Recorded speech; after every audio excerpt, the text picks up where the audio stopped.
सुप्रभात प्यारे बच्चों।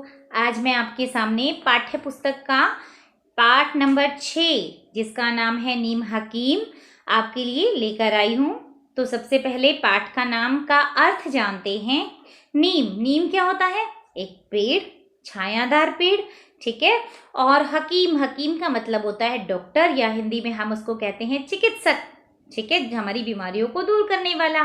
तो नीम का पेड़ जो है वो नीम का पेड़ के हर भाग हमारी हर बीमारियों को दूर करता है, चाहे वो किसी भी तरह की बीमारी हो, त्वचा की बीमारी हो, ठीक है। या फिर इसकी पत्तियों को सुखाकर हम लोग कहाँ डालते हैं? इसकी पत्तियों को सुखाकर हम कपड़ों में डालते हैं ताकि कीड़ा ना लगे, यानी हमारी त्वचा की बीमारी के साथ साथ ये अनेक प्रकार के चीज़ों में भी काम में प्रयोग में लाया जाता है। तो इस पाठ के माध्यम से हम जानेंगे कि नीम हमारे लिए किस तरह से महत्वपूर्ण है। हम पाठ शुरू करते हैं। गर्मियों की छुट्टियां होने में 10 दिन शेष का मतलब होता है बेटा बाकी, 10 दिन शेष बचे थे। नक्षत्र एक लड़की का नाम है, को एक एक दिन काटना जो है वो बहुत ही भारी हो रहा था। जब वह पिछले साल नानी के घर गया था तो उसने वहां पर खूब मस्ती की थी, खूब शरारत की थी, और उसके कई दोस्त इस बार भी उसकी प्रतीक्षा मीन्स क्या होता है? इंतजार करना, यानी कई दोस्त उसका अभी भी इंतजार कर रहे थे, ठीक है। कशिश दीदी, वहां पर एक दीदी थी जिनका नाम क्या था? कशिश दीदी ने पिछले साल जो पेड़ नक्षत्र से लगवाए थे, वह पेड़ उनकी देखभाल कौन कर रहा था? उसके दोस्त कर रहे थे। और नक्षत्र भी उन पेड़ों को देखने के लिए बहुत ही बेचैन था, उत्साहित था कि फटाफट जाऊं और उन पेड़ों को मैं देखूं कि मेरे द्वारा लगाए गए पेड़ जो हैं वो कितने बड़े हो गए हैं, है ना। तो जैसे ही गर्मियों की छुट्टियां शुरू हुई, नक्षत्र अपनी नानी के घर चला गया। आप लोग भी अपनी नानी के घर जाते हो ना, ऐसे ही, ठीक है। और कशिश दीदी भी उसका इंतजार कर रही थी और वह नानी के घर पहुंच गया।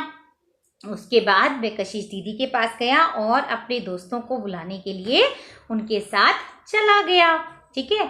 अपने दोस्तों को इकट्ठा करके वह कहाँ गया? तालाब के किनारे एक बड़े बगीचे में गया और झूला डालने लगा, ठीक है। अचानक नक्षत्र ने एक वहां बहुत बड़ा पेड़ देखा, ठीक है। और वह पेड़ कैसा था?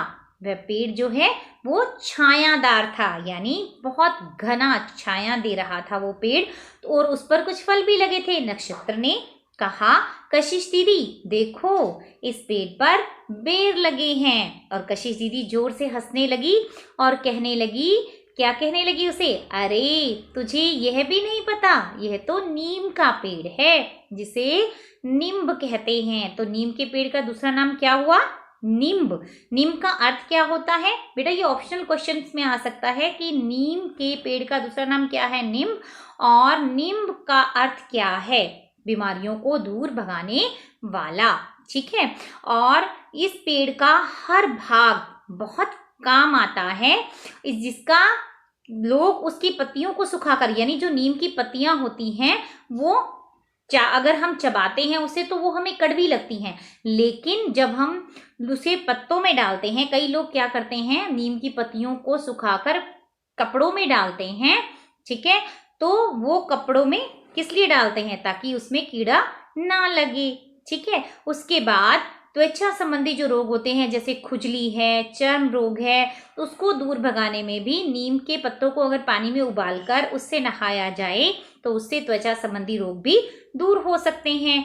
इसी तरह से नीम की जो गुठली होती है उसका तेल जो है निकालकर क्या बनाया जाता है? साबुन बनाया जाता है।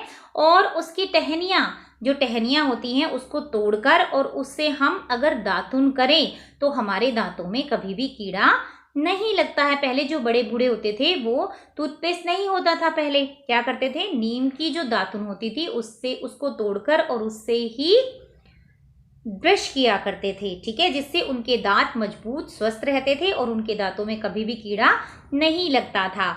और नीम की जो जड़ होती है बच्चों, क्योंकि इसका हर भाग काम आता है, तो नीम की जड़ क्या करती है? उसको पानी में उबालकर अगर पिया जाए तो उससे बुखार भी उतर जाता है, ठीक है। तो दीदी ने नक्षत्र को समझाया कि जिसे तुम बेर समझ रहे हो वो बेर नहीं है, वो क्या है? नीम का फल निबोरी है, जिसे हम निबोरी कहते हैं। निबोरी, दीदी ने फिर क्या समझाया कि निबोरी छोटी होती है, जबकि नीम बेर जो है वो क्या होता है, थोड़ा बड़ा होता है।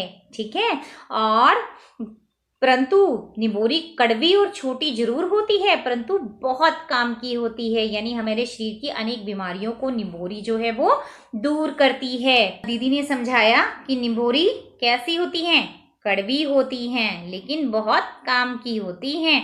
ठीक है, जब हमारी जो निबोरी है यानी नीम का फल है, वो जो है कच्चा होता है तो हरे रंग का होता है, और पक जाने पर यह पीले रंग का हो जाता है। ठीक है, और उसका रंग कैसा हो जाता है, पीला हो जाता है, और इसके खाने से पेट की कई बीमारियां जो हैं वो दूर होती हैं। अंत में दीदी ने कहा चलो अब झूला डालते हैं। नक्षत्र ने कहा नहीं दीदी, क्योंकि नक्षत्र क्या था, अब नीम के फायदे जान गया था, नीम के पेड़ के, कि उसके क्या क्या फायदे होते हैं। ठीक है, तो उस पर नक्षत्र ने झूला नहीं डाला। ठीक है, नक्षत्र ने क्या कहा कि नहीं दीदी, मैं अब इस पर झूला नहीं डालूंगा। ठीक है, बल्कि नीम के कई पेड़ लगाऊंगा, उस पर झूला नहीं डालूंगा, बल्कि नीम के कई पेड़ जो हैं वो लगाऊंगा। ठीक है, तो उसने सब, नक्षत्र ने अपने मित्रों के साथ मिलकर नीम के पेड़ लगाने शुरू कर दिए, है ना। नीम का पेड़ बहुत फायदेमंद होता है ना, इसलिए नक्षत्र ने नीम के बहुत सारे पेड़ लगाने शुरू कर दिए। और नक्षत्र पेड़ लगा रहा था, और उसका दोस्त, क्या नाम था उसके दोस्त का, डब्बू। उसका दोस्त डब्बू जो है उसमें पानी डाल रहा था, क्योंकि बिना पानी की तो कोई पेड़ सूख जाता है ना, तो उसकी देखभाल के लिए हमें पानी डालना पड़ता है ना। और दीदी गुनगुना, गुनगुनाने का मतलब क्या होता है, गाना गा रही थी। क्या गाना गा रही थी दीदी, दीदी के साथ सारे दोस्त भी गाना गा रहे थे।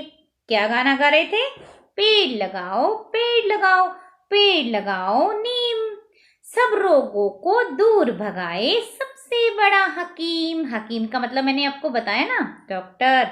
ठीक है, पेड़ लगाओ पेड़ लगाओ पेड़ लगाओ नीम। तो ये था नीम का पेड़ का पाठ। ठीक है, आपने इसे ध्यान से समझा और जाना कि नीम का पेड़ किन किन बीमारियों में हमारी मदद करता है ना। ठीक है ना, तो मैं आशा करती हूँ कि ये पाठ आपको आसानी से समझ आ गया होगा, और अब PDF फाइल में जो हम इसके कठिन शब्द भेजेंगे या शब्दार्थ जो हमने भेजे हैं, उनको आप आसानी से ध्यान से पहले पढ़ोगे, फिर अपनी जितने भी कठिन शब्द आते हैं बच्चों, उनको नोटबुक में, रफ नोटबुक में बार बार लिख कर देखेंगे, ताकि आपको कोई भी इसमें समस्या, खासकर मात्राओं की, बिल्कुल नहीं आए, और आप हर एक कठिन शब्द को लिखना आसानी से सीख जाएं। ठीक है, और शब्दों का अर्थ आपको अच्छी तरह से याद करना है। समझ में आई? ठीक है, अब मैं आपसे अलविदा चाहती हूँ। नमस्कार बच्चों।